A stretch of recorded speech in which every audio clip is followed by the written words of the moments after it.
Hi guys, how are things? Well, you haven't seen us in a while, but we have been doing stuff.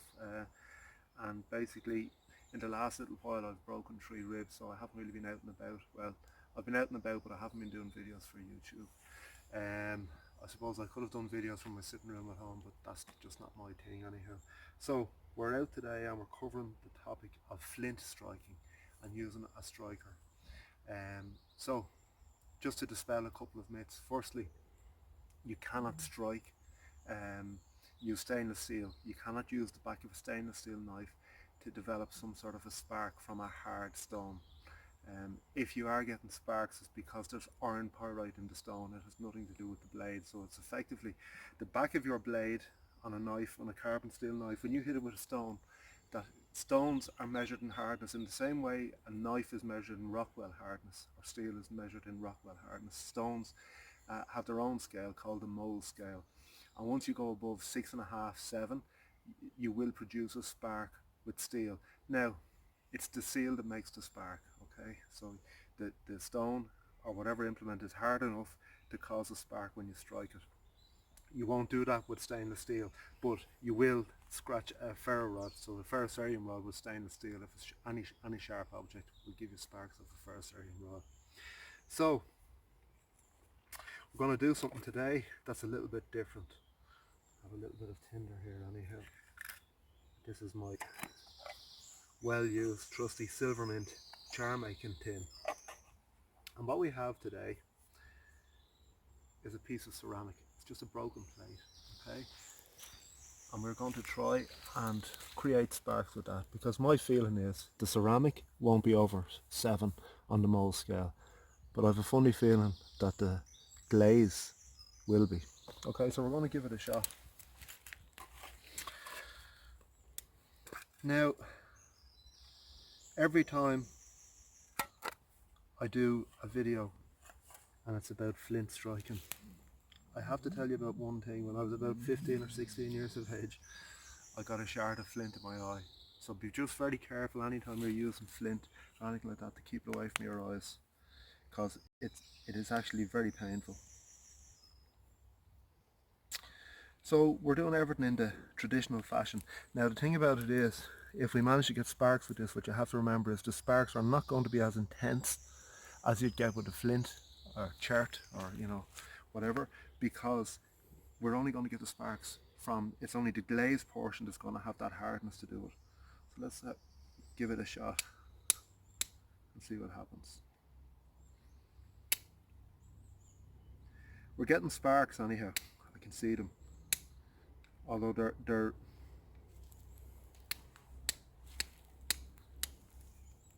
few and far between, but we are getting them.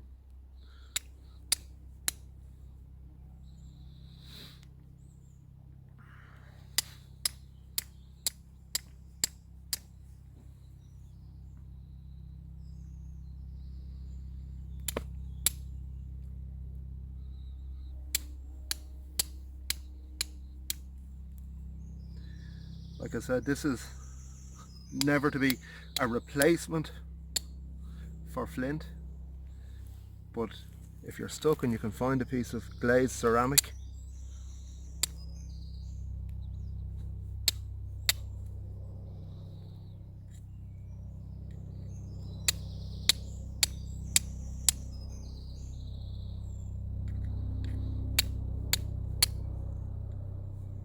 we're getting the sparks, they're just not landing where we want them.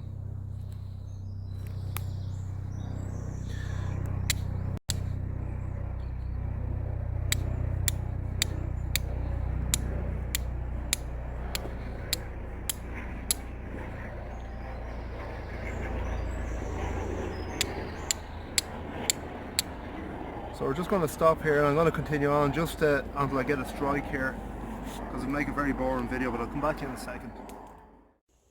Okay, got one there.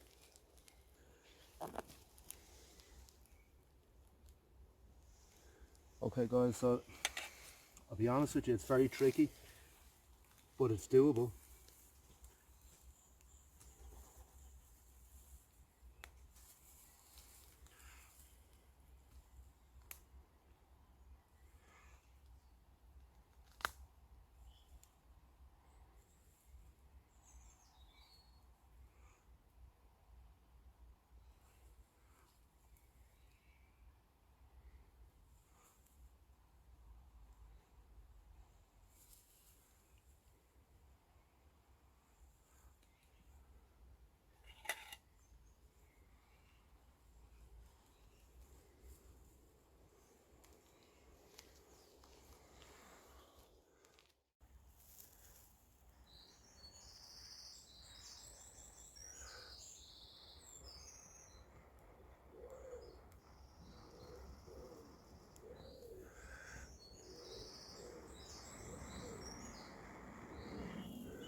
So guys, that's your ceramic.